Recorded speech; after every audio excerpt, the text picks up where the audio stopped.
Estará possivelmente recordado que, na nossa última crónica, aqui estivemos a falar da calçada portuguesa, um verdadeiro ex-libris de Portugal que passou a estar inscrito no inventário do património imaterial português desde 2021. E no final, se bem me lembro, nós interrogávamos sobre se a chamada calçada portuguesa existiria apenas em Portugal continental e insular. Não. Olha que não, como iremos ver a partir dos múltiplos exemplos que hoje aqui lhe iremos mostrar. Fotografias que são, na sua maioria, do fotógrafo e especialista desta matéria, Ernesto Matos, a quem desde já agradecemos. Assim, e seguindo a câmara de Ernesto Matos, proponho-lhe uma viagem rápida aos quatro cantos do mundo nos próximos minutos. Porém, a primeira imagem que lhe apresento, esta que está a ver, não é de Ernesto Matos. Eu desconheço mesmo quem é o autor, mas olha que é bem sugestiva. É dos inícios do século XX e nós seríamos eventualmente levados a pensar que se trata de uma rua de Lisboa. Aposto que pensou nisso, hein? Mas olha que se enganou. O que vemos aqui são imigrantes portugueses que acabaram de desembarcar exatamente no Rio de Janeiro e, como vê, as ruas estão decoradas com calçada portuguesa. É verdade que encontramos magníficos exemplares de calçada nas antigas colónias portuguesas e o Brasil, muito particularmente, tem uma coleção espantosa, vasta, variada, especialmente a antiga capital, o Rio de Janeiro. No entanto, julga-se que a primeira calçada no Brasil é esta que estamos aqui a ver em Manaus, no Largo São Sebastião, que data de 1901 e que se inspirou claramente no motivo do Mar Largo que, como vimos na passada crónica, decorava já nessa altura o Rocio em Lisboa. Aliás, é sobretudo este tema das ondas do mar que decora o magnífico calçadão, como lhe chamam os cariocas, da praia de Copacabana, no Rio de Janeiro, de que estamos a ver imagens excepcionais. Ou ainda, repare, esta imagem que lhe garanto que não é de Lisboa, mas da Avenida Rio Branco, no Rio de Janeiro. E, já que estamos no Brasil, vejamos outros belos exemplos de calçada portuguesa. Olha, aqui, por exemplo, em Ipanema, ao lado de Copacabana e ainda no Rio de Janeiro. Esta calçada com uma pauta de música. Repare até onde pode ir a criatividade. Agora, estamos em Curitiba, no estado de Paraná, e daqui passamos a São Paulo, onde vemos um desenho magnífico com utilização de pedra branca, pedra preta e pedra vermelha. E agora estamos em Salvador da Bahia, em São Salvador. Ora, não vamos ficar apenas pelo Brasil. Se viajarmos por outras antigas colónias portuguesas, iremos igualmente ver a calçada. Olha, comecemos por Cabo Verde. Aqui uma imagem da Ilha Brava, no arquipélago de Cabo Verde, e já agora um salto até Angola. Repare nesta avenida em Luanda, ou ainda nesta praça no Lobito, igualmente em Angola. E por que não passarmos ao lado, a Moçambique? Na cidade de Maputo, repare, aqui utiliza-se a cor vermelha, ou ainda esta magnífica calçada na ilha de Moçambique. E vamos para o Oriente. Vamos agora até Macau, na China. A tão frequente calçada com o mar alto, olha, está aqui representada. Mas encontramos igualmente outros motivos, exemplos que são bem significativos da importância que a calçada portuguesa teve no Extremo Oriente e até que ponto se soube adaptar a novas formas decorativas. E como já estamos na China, olha, já agora um salto até Beijing. É mesmo linda esta calçada, não acha? Hã? E não muito longe, isto é uma forma de dizer, claro que é longe, mas estamos em Malaca, onde uma fortaleza portuguesa dominou o estreito, olha, também tem as ondas do mar em calçada. Da Ásia passemos rapidamente à Europa.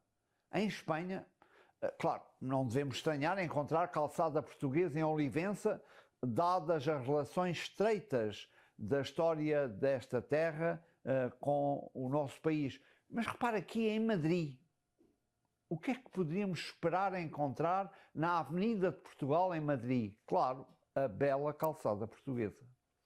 E mesmo no espaço britânico de Gibraltar, não falta a nossa calçada. Então, atravessemos agora o Atlântico em direção aos Estados Unidos. Grande alvo da imigração portuguesa, especialmente dos Açores, não nos admiremos de ver em Fall River, em Massachusetts, uma calçada com a característica açoriana. Repare, desenho a branco sobre fundo preto. Na Califórnia, mais especificamente em Hayward, a calçada envolvendo um marco português. Lindo, hein? Em Newark, na Nova Jersey, um restaurante português com calçada. E já agora, em Nova York, repare, este exemplo eu acho maravilhoso. Evoca-se em Nova York John Lennon e o seu imortal Imagine com calçada portuguesa. Aposto que não sabia. E mesmo no Havaí, lá está a marca lusa no chão. Ou seja, resumindo, a diáspora portuguesa revê-se na calçada portuguesa como uma marca identitária. E peguemos a terminar aqui em Montreal. É perfeitamente natural que no Parque de Portugal se encontre a nossa calçada. E o mesmo poderíamos dizer de alguns restaurantes portugueses. Olhe, por exemplo, é o caso do Portos 360 ou desta magnífica calçada no Douro, por exemplo. E vamos aqui encerrar esta nossa viagem pelo mundo da calçada, mas não sem que aqui deixemos a nossa homenagem aos seus principais responsáveis. Quem são? Os calceteiros, artesãos de um tapete que nem quase olhamos, posto humildemente aos nossos pés. Eles foram homenageados em 2006 com este monumento feito pelo escultor Sérgio Stini, que se encontra na Praça dos Restauradores em Lisboa. E pensei ler-lhe aqui, a propósito, o Poema do Calceteiro, uma obra do poeta português Cesário Verde. Cesário Verde, que viveu entre 1855 e 1886, foi um escritor e poeta, portanto, do século XIX, conhecido pela sua poesia realista e observadora da vida cotidiana. Ele retratou cenas urbanas, paisagens e pessoas com uma grande sensibilidade e com muito detalhe. Este poema homenageia então os calceteiros, os trabalhadores que assentavam as pedras nas calçadas das cidades, criando verdadeiras obras de arte nas ruas. Através das suas palavras, Cesário Verde eternizou a nobreza e a beleza desse ofício muitas vezes invisível. Poema do Calceteiro.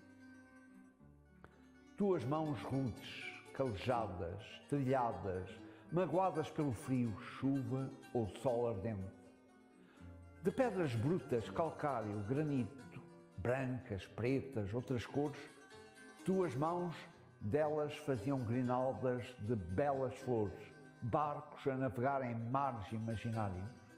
E nas ruas, sob o sol inclemente, tu, calceteiro, com paciência e arte, assentavas cada pedra, cada fragmento de história, cada passo que ecoava memórias.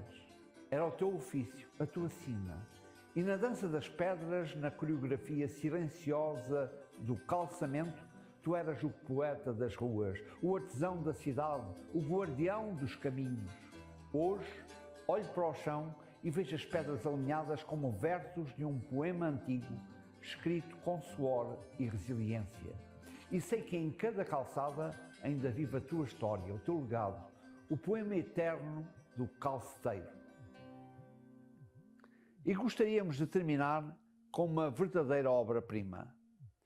Em Lisboa, no coração do típico bairro de Alfama, mais propriamente na Rua de São Tomé, um expoente máximo da arte da rua, um português conhecido por todo o mundo, que tem o nome artístico de Vils, um nome que deve saber, deve fixar. Ele fez este mural homenageando Amália Rodrigues, usando exclusivamente a técnica da calçada portuguesa. Espero que não esteja demasiado cansado por esta viagem imaginária até aos 4 cantos do mundo.